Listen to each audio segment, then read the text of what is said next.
Hello there. News came out late last night that Boris Johnson is on the verge of asking Brussels for a Brexit extension. Would he really do that?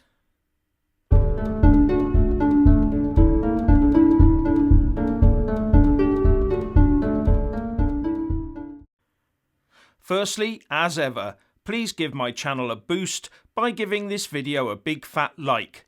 And I'm always uploading new content, so please do check back here daily.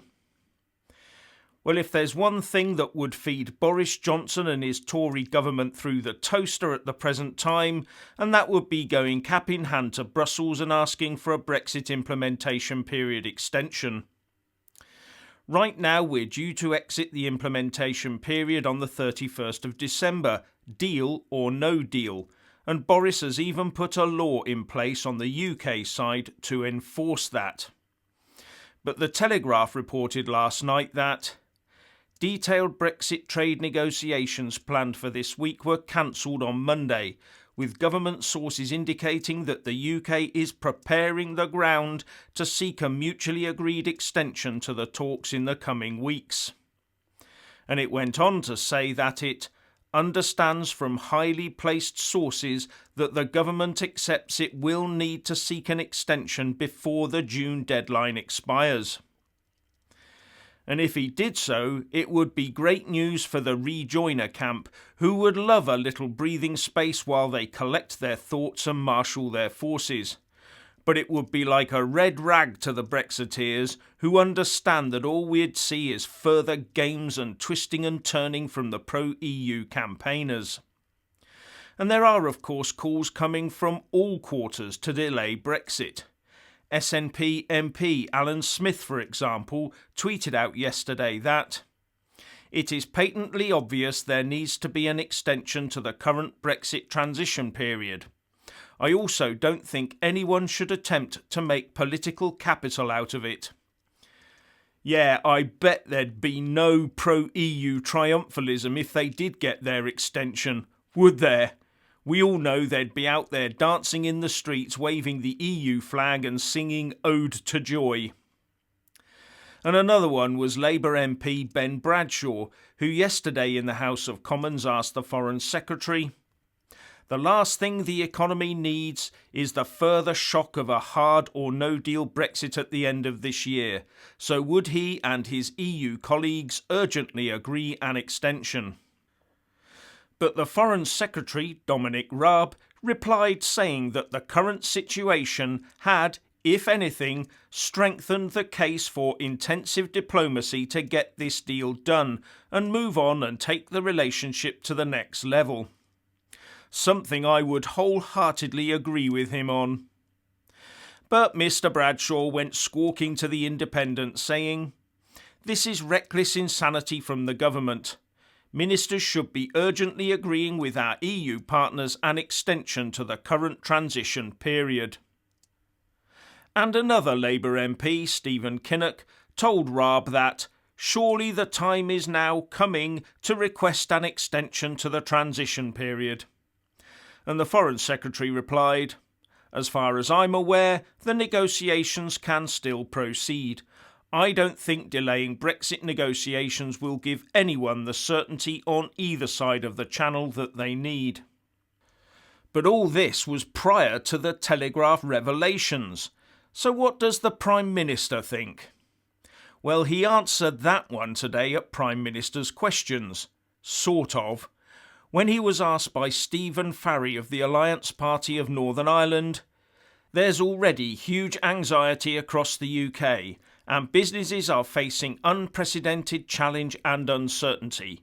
Regardless of leave or remain, how quickly will the Prime Minister recognise the inevitable and agree at least a 1-year extension to the Brexit implementation process?" To which Boris basically replied that the Brexit process had already been legislated for. Now, some people might take that as a reassuring answer, that Boris is sticking to his Brexit guns. But a statement that the Brexit process has already been legislated for is merely a statement of fact. As far as I can tell, Boris did not make a statement of intent. His actual words were that the matter that he mentions has already been legislated for. And that does not actually rule out changing that legislation before the June deadline for making a decision to extend. This seems to me a bit of a damp squib answer and a far cry from the heady days post the general election when that particular legislation was heralded as a triumph. This is definitely one issue to watch in the coming weeks. But while the UK and EU find it so difficult to negotiate remotely, I find it strange that The Guardian reports that talks took place by phone call on Tuesday between the French President Emmanuel Macron, the British Prime Minister Boris Johnson, the German Chancellor Angela Merkel, and President Erdogan of Turkey to discuss the possibility of a new deal for the region covering all manner of wide-ranging topics. I would say that this is the perfect time to hone our remote conferencing skills, don't you? Now, yesterday I talked about the possibility of the UK adopting a citizen's wage as a short-term measure. And lo and behold, the subject came up at PMQs today. Oh, and on PMQs, only the Prime Minister, the Leader of the Opposition and those MPs asking questions attended, and they all sat at a distance from each other for obvious reasons, so the chamber looked quite empty. This made for a more muted session, but the questions were arguably much more serious and adult in manner. Anyway, the leader of the SNP in Westminster, Ian Blackford, yes, I can hear you groaning already.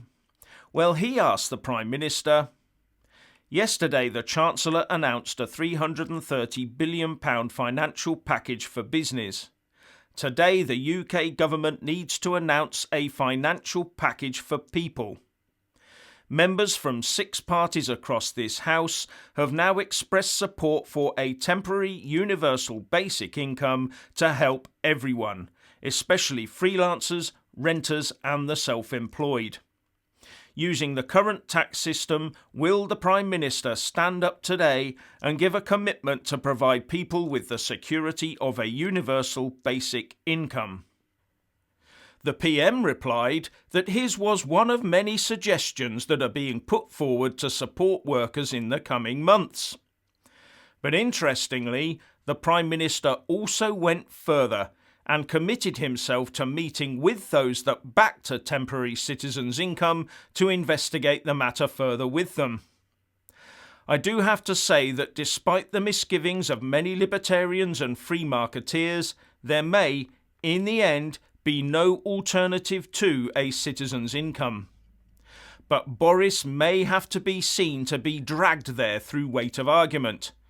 After all, it's not exactly something that would be on a normal Tory agenda, is it? And bear in mind that Facebook has just announced that it is giving each of its 45,000 full-time employees a cheque for $1,000. And news has also just broken that the Trump administration has asked Congress to allocate $500 billion for 2 separate waves of direct payments to American taxpayers in the coming weeks, reports the New York Times. Are we about to follow the US lead, especially in the light of the news tonight that our schools will be shut at the end of the week for the foreseeable future, piling yet more strain on ordinary folk? Now on to another subject that was brought up in PMQs by Labour MP Siobhan McDonough, and that is the issue of those renting domestic properties. She made the strong case for getting courts to stop the 2-month, no-fault Section 21 evictions, taking the pressure off hard-pressed councils and really worried families. A Section 21 notice can be used by a landlord without warning and for no reason, that forces tenants out of a property with just 2 months' notice. The PM said that this issue would be addressed in upcoming legislation. And to indicate the seriousness of this, the homeless charity Shelter has today estimated that due to the ongoing situation, over 50,000 households could face eviction through the courts over the next 6 months, a figure which could rise dramatically. And that there are over 20 million renters in England who urgently need protection. And Polly Neate, chief executive at Shelter, said, "Tens of thousands of renters face being turfed out of their home in the next 6 months if the government fails to act quickly. We need a wholesale and complete halt to all evictions." And she went on to say, "We're already hearing daily from terrified renters being threatened with eviction by irresponsible landlords, including vital NHS workers. This cannot be allowed to happen. The government has stepped in to support mortgagees, and it must now act decisively to help renters survive the current storm. It must legislate immediately to halt all eviction proceedings during this period of social disruption." The numbers of people affected and the stakes are now very high indeed. Our politicians and public services now need to step up to the mark. But one sobering point I will leave you with is that the pound took a real hammering on the markets today against both the dollar and the euro. And the dollar is rising against the euro. You never know, we could get all three at about parity in the near future. Anyway, if you want to hear more from me, please don't forget to subscribe and also press that little bell, or you won't get any notifications. And if you want to see more of me, buy a mug with my mug on it. So what do you think about all of this? Please share and comment, and thank you for watching.